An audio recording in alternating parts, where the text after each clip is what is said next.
जय माता दी दोस्तों, welcome back to my channel tarot 2.0। दोस्तों आज मैं आप लोगों को बताऊंगी कि एक्वेरियस यानी कुंभ राशि वालों की लव लाइफ 1 से लेके 10 मार्च तक कैसी रहने वाली है। तो चलिए दोस्तों स्टार्ट करते हैं। यूनिवर्स प्लीज़ मुझे बताइए कि एक्वेरियस के पार्टनर की फीलिंग्स 1 से लेके 10 मार्च तक एक्वेरियस के लिए कैसी रहने वाली हैं। ओके, एक्वेरियस की फीलिंग्स अपने पार्टनर के लिए 1 से लेके 10 मार्च तक कैसी रहने वाली हैं। बॉटम ऑफ द डेक है 8 of pentacles. Yes, now I think so कि कार्ड्स आप लोगों को अच्छे से विजिबल हैं। देखिए आपके पार्टनर के sign Aries, Leo, Sagittarius and Taurus, Virgo, Capricorn, cancer, Scorpio, Pisces. Yes, बस इतने ही साइन हैं, लेकिन आप लोगों को देखना है कि आपसे रेजोनेट होती है या नहीं। तो मुझे ऐसा लग रहा है जैसे आपके पार्टनर जो हैं इनके ऊपर बोझ बहुत ज़्यादा है, इनके दिमाग पे बोझ है, बर्डन है, ये थक गए हैं इस बोझ को उठाते उठाते। या तो इन्होंने आपसे एक्सप्रेस नहीं किया है या इनके अंदर गिल्ट है, कोई ना कोई गलती इनसे हुई है जिस चीज़ का गिल्ट है, या कुछ भी ऐसी सिचुएशन हो सकती है, कुछ गलत आपके साथ किया है, कुछ ऐसा जो इनको नहीं करना चाहिए था।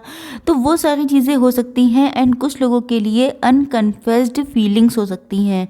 अब दिक्कत ये है कि इन्होंने अपनी फीलिंग्स को छुपा तो लिया है, या ये इन्होंने जो कुछ गलत किया है उसके पीछे या तो ये रीज़न है कि अब इनके अंदर डाउट बहुत है, अब इनके अंदर मिसअंडरस्टैंडिंग बहुत है, क्योंकि इनकी समझ में नहीं आ रहा है कि ये आपको अब बताएं कैसे आकर। क्योंकि इसका मेन रीज़न ये है कि आप लोग अब सेल्फ लव में ऑपरेट कर रहे हैं, आप लोग सेल्फ डिपेंड हो चुके हैं, आप लोगों का फोकस कम्प्लीटली अपने ऊपर है या अपने फाइनेंसेस पर है। तो आपके पार्टनर को लग रहा है कि आपने तो अपनी एनर्जी इनसे कम्प्लीटली कट कर दी है। तो इनकी समझ में नहीं आता है, इनको लगता है कि या तो आपकी लाइफ में कोई दूसरा पर्सन आ गया है जिस वजह से आप इतना ज़्यादा फ्लॉन्ट कर रहे हैं, इतने ज़्यादा ब्यूटीफुल लग रहे हैं, हैंडसम लग रहे हैं, या आप लोग सेल्फ डिपेंड कैसे हो गए, क्या वजह है, क्या किसने आपको प्रमोट किया, किसने आपके अंदर ये फीलिंग को जगाया है कि आपको अपने लिए कुछ करना चाहिए। मतलब आप जिस तरह से अपने आप को इवॉल्व कर रहे हैं, जिस तरह से आप लोग अपने आप को शो करते हैं इनके सामने, ये सारी चीज़ें इनके मन में बहुत सारे डाउट्स क्रिएट कर देती हैं कि कहीं आपकी लाइफ में कोई दूसरा पर्सन तो नहीं आ गया। क्योंकि मुझे लगता है कि आप लोगों ने बहुत ज़्यादा काम किया है अपनी पर्सनैलिटी पे, एंड आपके पार्टनर जो हैं बहुत डीप थिंकिंग कर रहे हैं।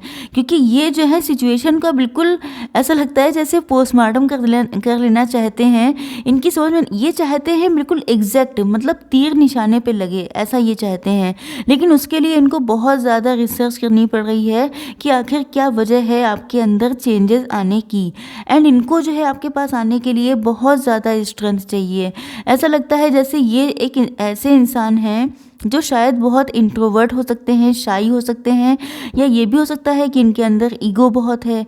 तो ये जो है डर रहे हैं, ये सोच रहे हैं कि अगर ये आपके पास आते हैं एंड अगर आपने किसी और को चूज़ कर लिया होगा या कोई और पर्सन आपकी लाइफ में एंटर हो चुका होगा, तब इनका क्या होगा, ये क्या मुँह लेके जाएंगे, ये क्या कह पाएंगे आपसे। तो ये सारी चीज़ें इनको डराती हैं। मतलब मुझे लग रहा है कि आपके पार्टनर फुल ऑफ फियर हैं, डर आ गया है इनके अंदर। एंड इस डर को ख़त्म करने के लिए किस चीज़ की इम्पोर्टेंस है, किस चीज़ की ज़रूरत है, वो है स्ट्रेंथ। स्ट्रेंथ इनको चाहिए, क्योंकि ये जो है आपको बहुत ज़्यादा प्योर मानते हैं, बहुत इंट्यूटिव मानते हैं, बहुत केयरिंग मानते हैं। लेकिन दिक्कत ये है कि ये जो हैं जिस तरह से, देखिए कुछ लोगों के लिए ऐसा भी लग रहा है जैसे आपके पार्टनर थोड़े से एग्रेसिव हो सकते हैं, एंगर इश्यूज इनके हो सकते हैं। लेकिन ऐसा लगता है जब ये आपके सामने आते हैं तो ये बिल्कुल एक, जैसे कहा जाता है, बिल्कुल डिसेंट बन जाते हैं, इनके सारे एंगर इश्यूज गायब हो जाते हैं। तो आप इनकी लाइफ में बहुत इंपॉर्टेंट रोल प्ले करते हैं जिसको ये जानते हैं। अब ये हो सकता है इन्होंने आपको कभी बताया ना हो, क्योंकि बहुत सारे लोग होते हैं बहुत सारी फीलिंग्स को हाइड कर लेते हैं। तो ऐसा लगता है कि इनको दिल ही दिल में मालूम है कि आपकी वैल्यू क्या है इनकी लाइफ में। लेकिन दिक्कत ये है कि ये फुल ऑफ फियर होने की वजह से आपको बता नहीं पाते हैं। एंड अब इनको एक फियर और हो चुका है कि आप जो हैं आपकी लाइफ में कोई दूसरा पर्सन तो नहीं है। तो यही सारी चीज़ों में ये सोचते हुए बहुत ज़्यादा दिखाई पड़ रहे हैं। एंड देखिए इनका लोड बढ़ चुका है, बर्डन बहुत ज़्यादा हो चुका है। तो आई एम डैम श्योर कि ये कुछ ना कुछ एक्शन तो लेंगे। चलिए देखते हैं कि आपकी फीलिंग्स क्या हैं इन 10 दिनों में अपने पार्टनर के लिए। देखिए आप तो इन्हें अपना सोलमेट मानते हैं। आपको लगता है कि जैसे यही इकलौते ऐसे पर्सन हैं जिनके साथ आपका दिल मिला है, क्योंकि मुझे लग रहा है कि आप लोग एक दूसरे के साथ इक्वल गिव एंड टेक करना चाहते हैं। लेकिन कहीं ना कहीं आपको वेट करना पड़ रहा है। एंड ये वेट जो है वो या तो आपने किसी से गाइडेंस ली है, किसी से अपनी पर्सनल रीडिंग करवाई है, क्योंकि आपको पता है कि सही टाइम पर आपका यूनियन होगा।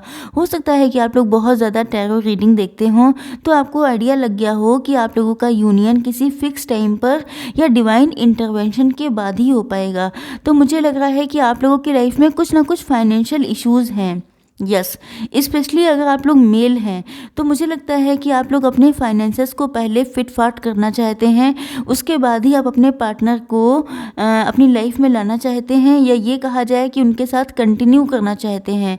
आप अपने पार्टनर की वैल्यू समझ चुके हैं अच्छे से, क्योंकि मुझे लग रहा है कि या तो आपके पार्टनर का लव आपके लिए कितना ट्रू है इस चीज़ का आइडिया आपको हो चुका है, या ये मान के चलिए कि आप लोगों ने भी काफ़ी रिसर्च किया है, काफ़ी सोचा समझा है, उसके बाद आपको पता चला है कि आपके पार्टनर की इम्पोर्टेंस क्या है आपकी लाइफ में।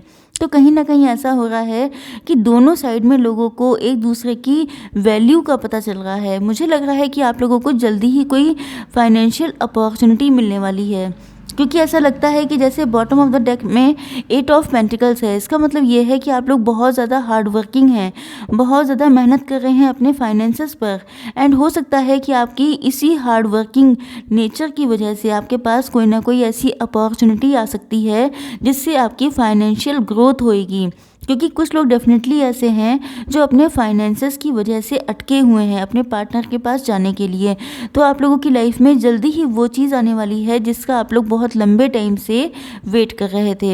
यस, चलिए देख लेते हैं थोड़े से कार्ड्स कि आपके पार्टनर नेक्स्ट स्टेप क्या ले सकते हैं, कितनी पॉसिबिलिटी है नेक्स्ट स्टेप लेने की। ओके यस, उसके बाद मैं गाइडेंस देखूंगी जो आपके लिए होगी, मतलब कैप्रिकॉर्न, यस एक्वेरियस के लिए। ओके यूनिवर्स प्लीज़ मुझे बताइए कि मेरे जो एक्वेरियस व्यूअर्स हैं उनके पार्टनर क्या स्टेप ले सकते हैं, क्या पॉसिबिलिटी है स्टेप लेने की। देखते हैं इनकी कंडीशन क्या है।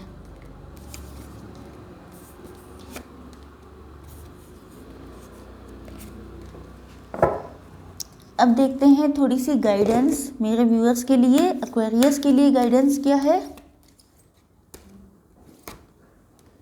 Okay, one more card for guidance.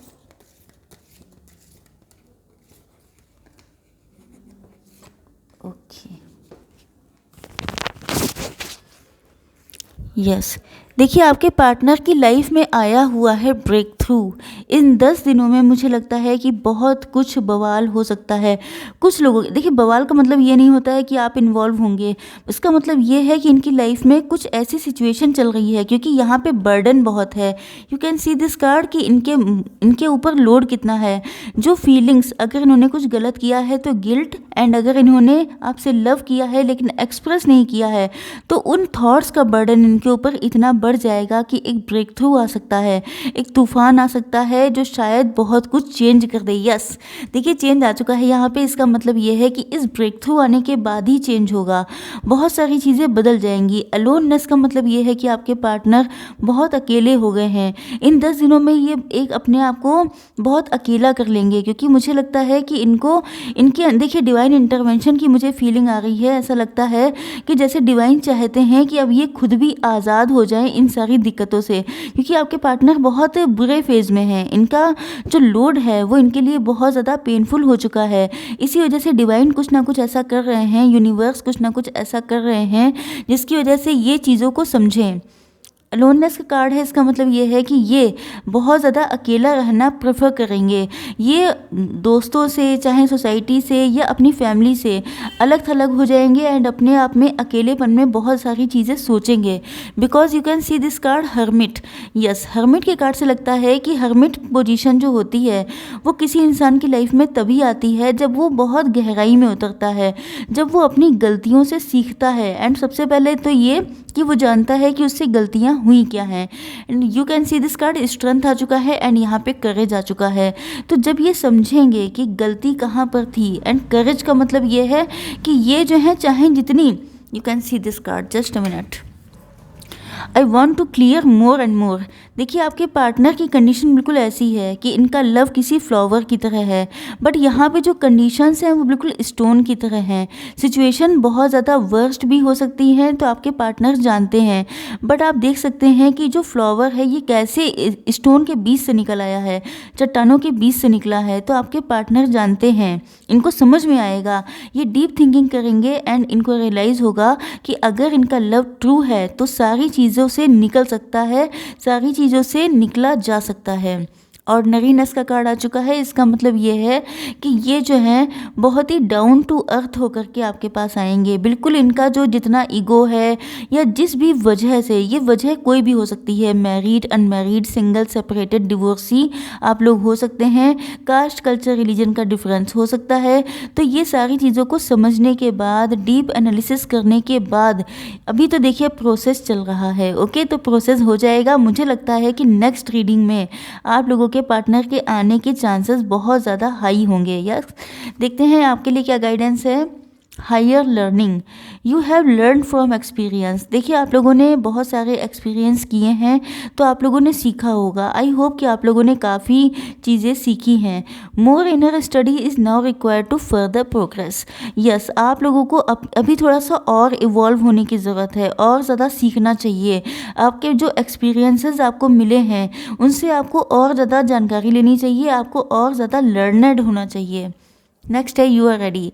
देखिए कुछ लोग इस फेज से निकल चुके हैं, कुछ लोग सीख चुके हैं, तो आप लोग रेडी हो चुके हैं अपनी लाइफ में अपने पार्टनर को आने के लिए, अलाउ करने के लिए, अपने पार्टनर को अपनी लाइफ में लाने के लिए। ओके, आई होप सो कि रीडिंग आप लोगों को पसंद आई होगी। Like, share and subscribe. जय माता दी।